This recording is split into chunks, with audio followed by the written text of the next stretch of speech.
شکریہ ادا کروں گا اس حکومت کا جو پس پردہ بھی ہے اور پیش پردہ بھی ہے، دونوں کا میں شکریہ ادا کروں گا کہ پہلی دفعہ انہوں نے سیشن کال کی ہے۔ اس سے پہلے جو سیشن کال کی گئی تھی آپ کو معلوم ہے جمیل صاحب کی حلف برداری کے لیے کال کی تھی، اور انہوں نے میں سمجھتا ہوں بہت ہی اچھا اقدام ہے کہ سیشن تو کال کرنے کی اس حکومت کو توفیق ملی۔ جہاں تک آپ گورننس کی، لا اینڈ آرڈر کی، پروگریس کی اور ڈیولپمنٹ کی گلگت بلتستان کی آپ بات کریں گے تو اس پہ انشاءاللہ ہمارے پاس 2-4 دن مزید ہیں۔ یہ جو سیشن ہے امید ہے تھوڑا سا طویل سیشن ہوگا۔ اس سیشن میں ہم اپوزیشن کی طرف سے اپنے لائحہ عمل کا بھی اعلان کریں گے۔ ہم بتائیں گے، عوام کو بتائیں گے کہ اس وقت گلگت بلتستان میں پس پردہ ہو کیا رہا ہے، گلگت بلتستان کے ساتھ کیا گھناؤنے کھیل کھیلے جا رہے ہیں، گلگت بلتستان کے عوام کو کہاں دھکیلا جا رہا ہے، گلگت بلتستان کے عوام کو ان کی زمینوں سے کس طرح بے دخل کیا جا رہا ہے، اور کیا یہاں پہ مزید جو ہے جو آپ کو پتہ ہے 5 جولائی کو انٹرونشن ہو گئی تھی، مس ایڈونچر گلگت بلتستان کی جمہوریت کے ساتھ ہوئی تھی، اس اسمبلی کے ساتھ ہوئی تھی۔ ابھی اس مس ایڈونچر کے نتیجے میں جو الٹیمیٹ رزلٹ ہے وہ یہ ہے کہ گورنمنٹ اس وقت نہ صرف ایک پیج پہ نہیں ہے بلکہ وہ ڈیسیجن لیس ہے۔ گورنمنٹ اس وقت کوئی فیصلہ کرنے کی پوزیشن میں نہ صرف نہیں ہے بلکہ یہ اسکرپٹ پہ سائن کر کے تمام کیبنٹ اور دیگر افراد جو ہے وہ یہ سمجھتے ہیں کہ ان کی گورنمنٹ ہے۔ میں بتلانا چاہتا ہوں کہ یہاں کسی کی گورنمنٹ نہیں ہے اس ٹائم پر، ہرگز نہیں ہے۔ اگر آپ کو یقین نہ آئے تو ان کی اتحادی جماعت کے صدر امجد ایڈوکیٹ صاحب کا 4-5 دن پہلے کا آپ ان کی پریس کانفرنس اگر آپ سنیں تو اندازہ ہو جائے گا ڈیلیورنس کیا ہے۔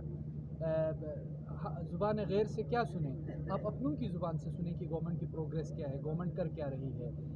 مجموعی طور پر انشاءاللہ ہم ان تمام معاملات کو اٹھائیں گے اسمبلی سیشن میں جو گلگت بلتستان کے عوام پر وار کیے جا رہے ہیں۔ جہاں تک بجلی کا لوڈ شیڈنگ کا تعلق ہے، یقیناً اس پہ بھی میں یہ بتلانا چاہتا ہوں، واضح کر دینا چاہتا ہوں، آپ ڈی جی سیٹ چلائیں، بالکل چلائیں، آپ روزہ داروں کو بجلی فراہمی کو یقینی بنائیں، فیسیلیٹیٹ کریں عام روزہ داروں کو، لیکن مجھے یہ بتائیں آپ پیسے کہاں سے لائیں گے؟ آپ کے پاس گرانٹ کدھر سے ہے؟ آپ کے پاس فنڈ کدھر ہے؟ کیوں عوام کو جھوٹ بولتے ہو؟ آپ بیان کریں، آپ بولیں، ہم آپ کے ساتھ کھڑے ہیں۔ جو عجیب و غریب حکومت نیچے بنی ہوئی ہے اور جنہوں نے وہاں بنائی ہے یہاں بھی انہوں نے بنائی ہوئی ہے، ان کو بتلا دیں۔ گلگت بلتستان میں 8 مہینے ہو چکے ہیں رجیم چینج کو، 1 روپے ایڈیشنل گرانٹ نہیں آیا، 1 روپے نہیں آیا، آپ مجھے بتائیں۔ اور جو ریلیزز آئی ہوئی ہیں ان میں بھی انجسٹیفائڈ ڈسٹریبیوشن ہو رہی ہے، پرچی پہ جس طرح ریلیزز تقسیم ہو رہی ہیں، اور جو گلگت بلتستان کی تاریخ میں پہلی دفعہ یہاں کے ڈیولپمنٹ کے ساتھ جو حشر ہو رہا ہے اس پہ انشاءاللہ ہم اسمبلی میں بھی بات کریں گے۔ البتہ بجلی کا جہاں تک تعلق ہے مجھے نہیں کوئی صورت نظر آ رہی ہے کہ فردر بھی گورنمنٹ کوئی انٹرونشن کرنے کا ارادہ رکھتی ہے۔